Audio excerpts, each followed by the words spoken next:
Hello guys! Ngayon, itong blankong Unity ay gagawin natin ganito. Magagawa natin yan kapag na-import natin yung mga asset papunta sa Unity. So, ituturo ko yun sa inyo. Sundan nyo yung gagawin ko. Dito nyo makikita yung project na tab. Tapos makikita nyo doon yung assets. At magagawa tayo dyan ng folder na tinatawag ay assets. And double click mo yun. Pupunta ka sa mga assets mo na i-import. Ito yung demo asset natin na gagamitin. Galing siya sa Kenny.nl. Dadrag natin siya sa Unity. Antayin mo na ma-import yung mga assets. Ngayon, kita nyo ito na yung mga assets natin. Ayusin ko yung project para mas maganda tingnan. Ayan yung scene natin. Ito yung mga assets natin. Ito yung scene. Ito yung hierarchy na tinatawag. So, una natin gagawin, ilalagay natin yung background. Pwede mo siyang gawin na yung main camera. Pwede mo siyang i-convert na lang yung main camera na kakulay niya. Ipit mo yung kulay niya. Pwede mong gawin yan. Para, yan yung background niya. Pero, para mas maganda, dadrag mo tong background. Lagay mo dito. Tapos, i-pipit mo yung shift para mag-lock yung resize niya. Tapos, itatapat mo siya dun sa gitna ng camera. Ito yung camera. Medyo kailangan palagpasin mo ng konti para in case na sumobra. Pero pwede mo naman yun gawin sa Zoom script. Maglalagay ako ng link dun sa Zoom script para ma-fit mo yung game dun sa screen.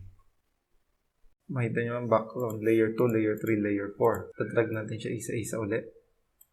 Pero ngayon, kasi ito yung layer 1. Ito yung pinakalikod dapat. Kaya dapat ang order in layer niya ay medyo na negative. Negative 10 kasi nasa likod siya. So, ito yung layer 2. Medyo ipababa. Palilitin din natin ulit siya. Tapos, fit lang natin dun.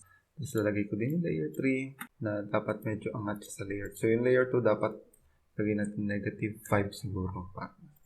Layer 3, pwede na dyan negative 3. Tapos, background layer 4 natin, negative 1. Ito na yung nagawa natin na background. Pwede mo siyang gawa ng isang empty na game object. Lagay mo lang siyang background. Tapos, pwede mo siyang i-drag sa loob ng background.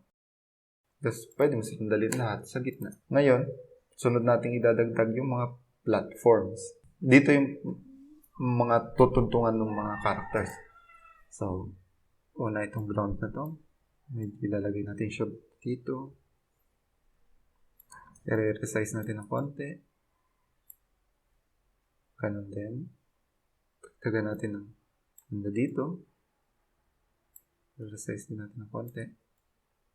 So, pwede mo siyang i-double check dun sa camera kung ano yung nakikita niya. I-click mo lang yung game na tab. Yun yung makikita mo sa camera. Pero scale natin to. Palitan natin to. Since ang target natin ay mobile, lagi kong ginagawa itong aspect ratio na 18:9. Kasi yan yung mas madaling gawin na basis. So, 18:9. So, landscape. Kasi landscape tayo. So, ganyan yung magiging itsura niya. Since malawak siya, sobra dito sa gilid, pwede natin i-adjust pa. And nabago kasi yung main camera natin since 18:9 na siya. Tapos, lalagdag pa tayong ilang pang platforms.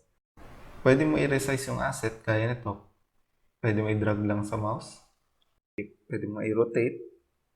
Or dito kung kakalawin sa rotation na Z. Kasi since 2D, sa Z yung rotation ng game.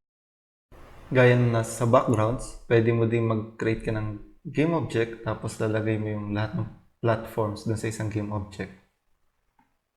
Ngayon, import na natin yung mga natitira pa, yung hero, yung kalaban, tsaka yung iba pa. Tapos, bibilisan ko lang sa part na to since alam nyo naman kung paano yung gagawin.